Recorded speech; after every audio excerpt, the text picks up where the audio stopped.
આજે તો જોઈ લીધી વિશ્વની સૌથી ઊંચી પ્રતિમા જે છે 182 મીટર ઊંચી સ્ટેચ્યુ ઓફ યુનિટી ને પછી જંગલ સફારીમાં જઈને જોઈ લીધા ઘણા બધા પશુ પક્ષી ને પ્રાણી। રાધે રાધે મિત્રો, કેમ છો બધાય? મજામાં જશો તો ફરીથી આપણા એક નવા બ્લોગમાં તમારા બધાનું સ્વાગત છે। હું ને મારા મિત્ર નીકળી ગયા છીએ ફાઇનલી મહારાષ્ટ્રની ટ્રીપ ઉપર અને પહેલા અમે જવાના છીએ સ્ટેચ્યુ ઓફ યુનિટી જોવા, જે છે થાનગઢથી 322 કિલોમીટર દૂર। તો મિત્રો બ્લોગ એન્ડ સુધી જોજો।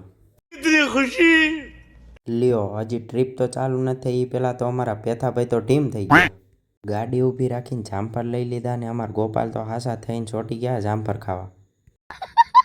સ્ટેચ્યુથી છીએ આપણે ખાલી 60 કિલોમીટર દૂર। ફાઇનલી મિત્રો આપણે પહોંચી ગયા છીએ સ્ટેચ્યુ ઓફ યુનિટી। શું તમને ખબર છે કે મિત્રો આ સ્ટેચ્યુ બનાવવાનો કુલ ખર્ચ 3001 કરોડ અંદાજમાં હતો। મિત્રો આ સુંદર પ્રતિમા બનાવવા માટે 70,000 ટન સિમેન્ટ, 25,000 ટન સ્ટીલ અને 12,000 તાંબાની પેનલનો ઉપયોગ કરવામાં આવ્યો હતો। સ્ટેચ્યુનો વિસ્તાર 20,000 ચોરસ મીટર છે અને તે 12 ચોરસ કિલોમીટર વિસ્તારમાં કૃત્રિમ તળાવ વડે ઘેરાયેલ છે। સ્ટેચ્યુનો બેઝ બનાવવા માટે 129 ટનથી વધુ સ્ક્રેપ આયર્ન ઉપયોગ કરવામાં આવ્યો હતો। મિત્રો આ સ્ક્રેપ આયર્ન ભારતના 10 કરોડ ખેડૂતોએ દાનમાં આપ્યું હતું। મિત્રો સ્ટેચ્યુની ઉપર સુધી જવાની ટિકિટ ફૂલ થઈ ગઈ હતી, એટલે અમે સ્ટેચ્યુને નીચેથી જ જોઈને નીકળી ગયા જંગલ સફારી જોવા। જો મિત્રો તમે ફેમિલી સાથે અહીં ફરવા આવો તો આ જગ્યા બેસ્ટ છે ફરવા માટે। મિત્રો અહીંયા આપણું પર્સનલ વ્હીકલ અલાઉડ નથી કરતા, એટલે આપણે બસમાં ને રિક્ષામાં ટ્રાવેલ કરવું પડે। આપણી ગાડી 4 થી 5 કિલોમીટર દૂર પાર્કિંગ કરીને અહીંયાની લોકલ રિક્ષામાં જવું પડે, એટલે અમે અહીંની લોકલ બસમાં બેહીને બહારનો નજારો જોતા નીકળી ગયા જંગલ સફારી જોવા।